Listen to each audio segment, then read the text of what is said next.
الحمد للہ وحدہ والصلاة والسلام علی من لا نبی بعدہ اما بعد فاعوذ باللہ من الشیطان الرجیم بسم اللہ الرحمن الرحیم قال اللہ تبارک و تعالی فی القرآن المجید یا ایہا الذین آمنوا اتقوا اللہ وکونوا مع الصادقین صدق اللہ العظیم۔ عزیزان من، آج کے ہمارے درس کے اندر جو ہمارا ایپیسوڈ ہے اس کے اندر عنوان یہ ہے حضور غوث پاک رحمت اللہ تعالی علیہ کی شان و مقام۔ حضور غوث پاک رحمت اللہ تعالی علیہ، آپ کا نام پاک عبد القادر ہے۔ آپ رحمت اللہ تعالی علیہ کی کنیت ابو محمد ہے۔ آپ کے القابات محی الدین بھی ہے، محبوب سبحانی بھی آپ کا لقب مبارک ہے، غوث الثقلین بھی آپ کو کہا جاتا ہے، غوث الاعظم بھی آپ کو کہا جاتا ہے، حتیٰ کہ قطب الاقطاب بھی آپ کو کہا جاتا ہے، سید الاولیاء بھی آپ کو کہا جاتا ہے، قدوۃ السالکین بھی آپ کو کہا جاتا ہے، حجت السلف بھی آپ کو یاد کیا جاتا ہے۔ تو حضرت غوث پاک رحمت اللہ تعالی علیہ کے القابات وافر ہیں۔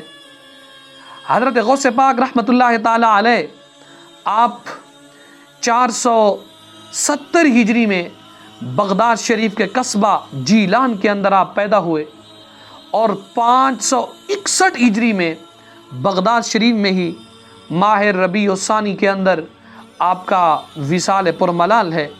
آپ رحمت اللہ تعالی علیہ کا مزار پر انوار عراق کے مشہور شہر بغداد شریف میں ہے۔ حضور غوث پاک رحمت اللہ تعالی علیہ آپ والد ماجد کی نسبت سے حسنی سید ہیں۔ اگر والدہ ماجدہ طیبہ طاہرہ کی جانب سے دیکھا جائے، آپ حسینی سید ہیں، گویا کہ آپ حسنی بھی سید ہیں، آپ حسینی بھی سید ہیں۔ آپ کی شان اور مقام کا اندازہ آپ اس بات سے لگائیے، حضرت غوث پاک رحمت اللہ تعالی علیہ کے والد ماجد حضرت ابو صالح سید موسیٰ جنگی دوست رحمت اللہ تعالی علیہ نے حضور غوث پاک رحمت اللہ تعالی علیہ کی ولادت کی رات مشاہدہ فرمایا کہ سرور کائنات، فخر موجودات، منبع کمالات، باعث تخلیق کائنات، احمد مجتبیٰ جناب محمد مصطفیٰ صلی اللہ تعالی علیہ وسلم اپنے تمام صحابہ کرام، ائمۃ الہدیٰ اور اولیاء عظام رضی اللہ تعالی عنہم اجمعین حضرت غوث پاک رحمت اللہ تعالی علیہ کے والد کے گھر کے اندر جلوہ فروز ہیں۔ یہ سبھی اب آپ سرکار بھی جلوہ گر ہیں۔ ان الفاظ مبارکہ سے آپ کو، آپ کے والد ماجد کو خطاب فرما کر بشارت سے میرے نبی نے نوازا۔ کیا فرمایا؟ فرمایا یا ابا صالح آتاک اللہ ابنا، اے ابو صالح، اللہ عز و جل نے تم کو ایک ایسا فرزند عطا فرمایا ہے، وَهُوَ وَلِيٌّ، فرمایا جو کہ ولی شمار ہوں گے، وَمَحْبُوبِي وَمَحْبُوبُ اللَّهِ تعالی، فرمایا کہ وہ میرا بھی محبوب ہے، رب کا بھی محبوب ہے، اور فرمایا وَسَيَكُونُ لَهُ شَانٌ فِي الْأَوْلِيَاءِ، اور ان کی اولیاء اور اقطاب میں شان ایسی ہوگی کشانی بین الانبیاء والرسل، فرمایا جیسے انبیاء اور مرسلین علیہم السلام میں میری شان ہے۔ اللہ عز و جل آپ کو ایسا فرزند عطا فرمایا ہے۔ اسی لیے شاعر نے کیا خوب کہا، غوث اعظم رحمت اللہ تعالی علیہ درمیان اولیاء، چوں محمد صلی اللہ تعالی علیہ وسلم در میان انبیاء۔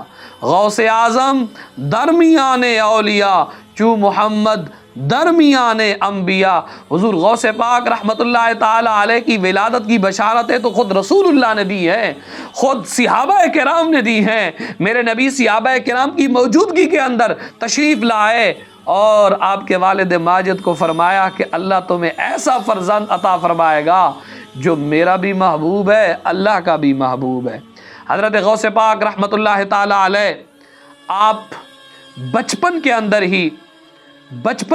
ہی آپ روزے کی حالت کے اندر ہوتے تھے، گویا کہ آپ مادرزاد ولی ہیں۔ آپ کے بچپن کے متعلق آپ کی والدہ ماجدہ حضرت سیدتنا ام الخیر فاطمہ بنت عبداللہ صومعی رحمۃ اللہ تعالی علیہا آپ فرمایا کرتی تھی، جب میں نے اپنے صاحبزادے عبد القادر کو جنا نا تو وہ رمضان المبارک میں دن کے وقت میرا دودھ نہیں پیتا تھا، دن کو دودھ نہیں پیتے تھے۔ اگلے سال رمضان کا چاند غبار کی وجہ سے نظر نہ آیا، بادل تھے، ابر آلود تھا، تو لوگ میرے پاس دریافت کرنے کے لیے آئے تو میں نے کہا کہ میرے بچے عبد القادر نے آج دودھ نہیں پیا، معلوم ہوا آج رمضان کا دن ہے۔ اور ہمارے شہر میں یہ بات مشہور ہو گئی، بہجت الاسرار میں موجود ہے کہ سیدوں میں ایک بچہ پیدا ہوا ہے جو رمضان المبارک میں دن کے وقت دودھ بھی نہیں پیتا۔ سبحان اللہ، کیا شان ہے حضور غوث پاک رحمۃ اللہ تعالی۔ آپ کی سچائی کی بات کو سنیے، حضور غوث پاک رحمۃ اللہ تعالی علیہ آپ فرماتے ہیں کہ حج کے دن بچپن میں مجھے ایک مرتبہ جنگل کی طرف جانے کا اتفاق ہوا اور میں ایک بیل کے پیچھے چل رہا تھا۔ اس بیل نے میری طرف دیکھ کر کہا، یا عبد القادر ما لہذا خلقتا، اے عبد القادر تم کو اس قسم کے کاموں کے لیے تو پیدا نہیں کیا گیا۔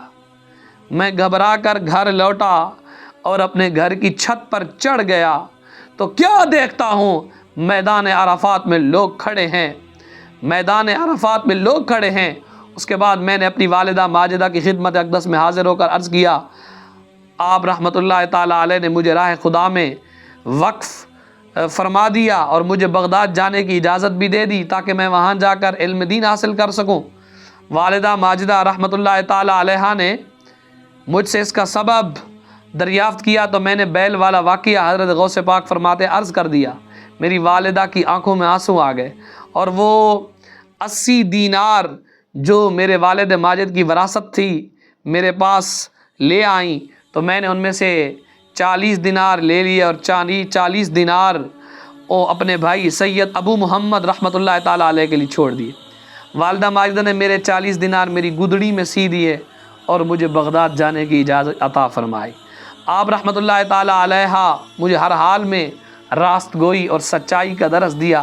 کہتے اتفاق سے کچھ ایسا ہوا کہ جیلان سے جب میں باہر گیا تو آگے راستے کے اندر کچھ ڈاکو مجھے ملے، تو کافی سارے لوگ تھے، قافلہ اور بھی تھا، ان کو بھی انہوں نے لوٹا۔ جب میری باری آئی تو مجھے کہا تیرے پاس کیا ہے، چل نکال۔ میں نے کہا میرے پاس 40۔ انہوں نے کہا بچہ ہے، مذاق لگا ہوا ہے، آگے چلے گئے۔ پھر دوسرا ہے، اس کو بھی میں نے یہ کہا، تیسرا ہے، اس کو بھی میں نے یہ کہا، حتیٰ کہ جتنے ہیں سب کو میں نے کہا۔ جب وہ سارا مال لوٹ کے چلے گئے مجھے کچھ نہ کہا۔ جب وہ اکٹھے ہو کر بیٹھ گئے تو انہوں نے اپنے سردار کو بتایا اس طرح بچہ ایک ہے جو بار بار کہتا ہے میرے پاس 40 دینار ہے۔ تو وہ ڈاکوؤں کا سردار آیا اور آ کر کہنے لگا ہاں تیرے پاس کیا ہے، نکال۔ آپ نے کہا میرے پاس 40 دینار ہے۔ کہا کدھر ہیں؟ آپ نے کہا میری گدڑی میں میری ماں نے سی دی ہیں۔ جب کھولا گیا تلاشی لی گئی، واقعہ نکلا ہے۔ تو آپ نے فرمایا یہ آپ نے کیوں ایسا کیا ہے؟ انہوں نے کہا میری ماں نے مجھے نصیحت کی تھی بیٹا کبھی جھوٹ نہیں بولنا۔ تو اس وقت ڈاکوؤں کے سردار کی کایا پلٹ گئی۔ اس نے کہا اتنے عرصے سے میں اللہ عز و جل کا نافرمان بنا پھرتا ہوں اور یہ بچہ ہو کر اپنی ماں کی بات کو اس قدر مان رہا ہے کہ یہ جھوٹ نہیں بولتا۔ گویا کہ وہ ڈاکو پن سے، رہزنی سے، لوٹنے سے ان سب احباب نے توبہ کی، آپ کے ہاتھ پر بیعت کی، اور ایسا پھر حضور غوث پاک نے کرم فرمایا، ان ڈاکوؤں کو بھی وقت کا ولی بنا دیا۔ حضور غوث پاک رحمۃ اللہ تعالی علیہ سے کسی نے پوچھا کہ آپ کو ولایت کب سے ملی، آپ کو کیسے پتہ چلا کہ آپ ولی ہیں، آپ کو کب سے یہ بات معلوم ہوئی؟ آپ نے فرمایا میری عمر 10 سال کی تھی، میں مکتب مدرسے میں پڑھنے جاتا تھا، فرشتے مجھے پہنچانے کے لیے میرے ساتھ جاتے، اور جب میں مکتب میں پہنچتا مدرسے میں تو وہ فرشتے لڑکوں سے فرماتے اللہ عز و جل کے ولی کے بیٹھنے کے لیے جگہ فراخ کر دو، تمہیں پتہ نہیں ہے اللہ کا ولی تشریف لے آیا، انہیں جگہ دی جائے۔ تو فرماتے میں اس دن سے پہچان گیا تھا کہ اللہ عز و جل نے مجھے ولایت کے عہدے سے سرفراز فرمایا ہے۔ کیا ہی خوب کہا ہے شاعر نے، فرشتے مدرسے تک ساتھ پہنچانے جاتے تھے، یہ دربار الہی میں ہے رتبہ غوث اعظم کا۔ حضور غوث پاک رحمت اللہ تعالی علیہ کا مقام اور مرتبہ بلند و بالا ہے۔ رب ذوالجلال نے آپ کو بچپن سے ہی ولایت کے اس عظیم منصب سے سرفراز فرمایا۔